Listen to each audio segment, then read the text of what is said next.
Hi, my name is Nakaya Beeman, and I will be walking you through the top 10 red flags to look for as you are being hired for your first teaching job. Stay tuned.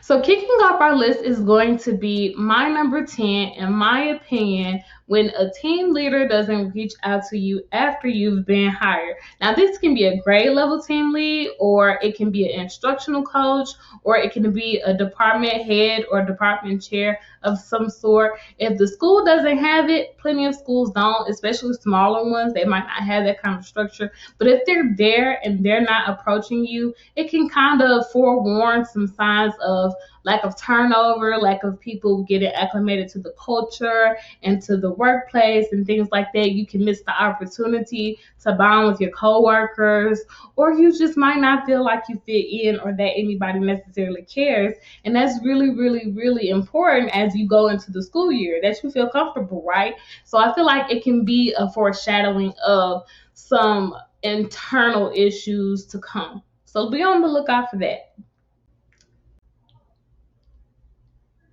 So coming in at number 9 is going to be meeting schedule. One of the biggest things that I ask within an interview is, what is your meeting schedule day to day or week to week looks like?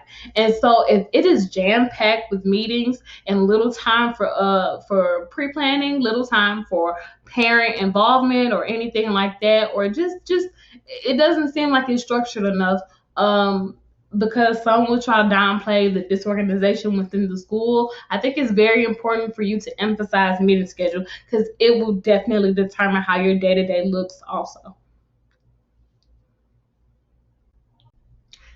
So coming in at number 8 is going to be your administration's transition. That can be a red flag, and let me tell you why or what I mean. So what I mean by that is, in a lot of school districts, usually the principal from the prior year is responsible for staffing the school for next year, even though they might be somewhere else.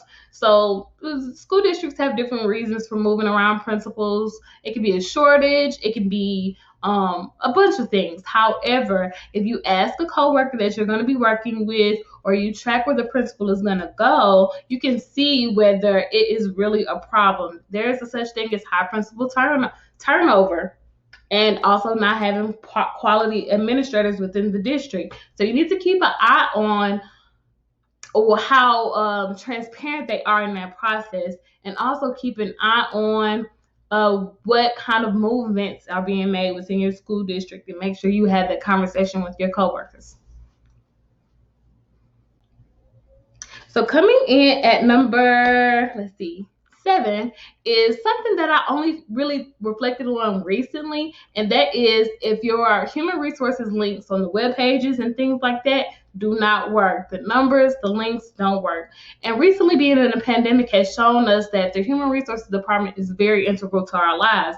And a lot of us might not know it until something tragic or difficult or challenging happens. So I think if a district does not have working phone numbers, working links, their organizational structure isn't laid out or readily available, that can create problems for you if something happens to you, or if you're sick, or there's some kind of discrepancy in how you've been logging out and logging on as far as your hours go. That can be very difficult. And even when you leave a district, if a human resources department is not structured enough to be able to give you your observations or give you employment verification and do it in a quick enough manner, then you can have a very hard time. So keep an eye out for that. Go and look at those human resources pages. I guarantee you it could be a red flag. So coming in at number 6 is going to be curricula, meaning too much or too little. Now, what do I mean by that? So too little curricula can be they just give you a pacing guide and just tell you to fend for yourself. But too much curricula can look like already having platforms that are mandated to be used, having all your lesson plans done for the year, and you just add a little bit to it, things of that nature. And it depends on you whether it's a red flag or not. But depending on the type of person you are, if you want to take the initiative and learn lesson planning and actually dive in and you're like that trial and error, then always having a platform where all your lesson plans done might not be the best thing for you. And if you're a person who needs that structure, that guidance, you need something to give to guide you in what you're going to be doing day to day, then having too little curricula can definitely make you feel nervous and a little bit powerless as to what you're going to be doing in the classroom. So keep in mind, too little curricula can definitely be a red flag. Too much curricula can be also a red flag, but it really depends on you. So coming in at number 5 is going to be high teacher turnover. So how are you supposed to know if there's high teacher turnover? There's a couple of ways. So there is when you apply, there's lots of openings inside the school district or lots of openings inside the school. And also, especially when you get to like a hiring fair or something or you get to your onboarding or you get to the first staff meeting of the year and you look to your left and you look to your right or you look on the Zoom screen, whatever, and you see a bunch of new teachers to introduce or a bunch of new teachers to get to know. That could be a huge red flag because where did they all go? And nobody is pretty much going to tell you except the people that are already there. So make sure you ask around and get a feel of what your coworkers think. And just keep in mind, high teacher turnover, it can be a really bad sign. So coming in at number 4 is going to be your lesson plan template or your lesson plan formatting for the year. That can be a huge red flag because lesson plans have the potential to take up most of your time in your pre-planning. So that leaves less time for parental contact, less time for planning with your team as a grade level or team as a subject area. It can really be a Debbie Downer as far as your day-to-day goes. So lesson plan formats can have different sections for tons of things. And I've even had coworkers from different places who go to different places say that they end up at a school that doesn't have any lesson plans at all. So you really need to get a look as soon as you can, as soon as you've been hired, at the lesson plan formats that's going to be used by the district. And that can really be a red flag because it determines how much time you're going to spend. So good luck. So coming in at number 3 is going to be a top-heavy administration. So what do I mean by that? Well, I come from schools in my experience that have just a simple principal and a few assistant principals, and that's pretty much the gist of who you answer to within the school. However, I've also been in schools that have business managers, principals for different grade levels, social workers that also chime into your delivery of your instruction.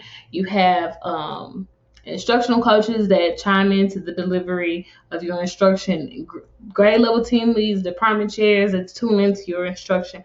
So it can kind of, if not done right, it can kind of ruin the cohesion of what you're supposed to be doing day to day, and also gives a lack of why. It's very disconnected. It also makes it hard to manage who you're going to answer to. It makes people's names and faces become so unfamiliar because you have to answer to so many people. So be careful about that as you're getting hired. Make sure you ask around about who you're going to be answering to, what your structure looks like in the chain of command or anything like that, and make sure it's not a red flag. So coming in at number 2 is going to be antiquated systems. So what do I mean by that? What I mean by that is that their web pages, the links, the numbers don't work. They're unclear. Their onboarding processes uses old software. Looks like it hasn't been updated in a long time. The system that they follow when they're hiring you doesn't really work. It doesn't really have flow or make sense. And this is why it's coming in at number 2, because you can see this fairly early in the hiring processes. If you're finding jobs on Indeed, if you're finding jobs on these really niche sites or things like that, it can make it harder. So anything that just makes it harder for a teacher to get hired, you never hear back from them, things like that can really be a huge red flag, and the importance that they have in finding quality teachers. So be on the lookout for that. So number one is going to be the reference of we are family a little bit too much, or being family a little bit too much. Now, this is my favorite, and it seems really petty, but honestly, it has served me well. If I have an administrative team that constantly says we are family, or really any of the too heavy on the edge of lingo, is going to be really disingenuous. Like, you are not really saying, it doesn't really feel like what you mean is really genuine. It just feels like you're just regurgitating things and finding words that fit great and sound great in your sentence. And we have to be mindful of the way we're talking to people who are going to be spending the whole year with us doing a really hard job. And I just feel like constantly saying we are family when teachers are not treated like we're families to anything is really, really disheartening. So saying that we are family here and we treat each other like family, or we're the Titan, Okra, Mustang, fighting, Ramblers, something family. Like, I just feel like that's just a really, really bad sign, because you can't find any way to kind of add some kind of cohesion to your culture by just saying you're a family. And also, in my own experience, I've had administrator turn around in the same meeting, and tell the whole faculty and staff, we're a family here, we look out for each other, and blah blah blah, and then turn around and say, I need you to see you, and was writing me up and was like, at the end of the day, it's just business. And if you're a teacher, you genuinely know that. At the end of the day, this is just business. When something hard has to be done, or is done not in your favor, which is a good 80% of the time, that's pretty much the point. Like, this is a business. Just run your business, right? So hopefully this video helped you out a lot. Hi, thank you for coming to my channel, and please like and subscribe for more content. Let me know in the comments what more do you want to see, and tell me what are some red flags you have experienced within getting hired as a teacher. Thanks, you guys, and happy teaching.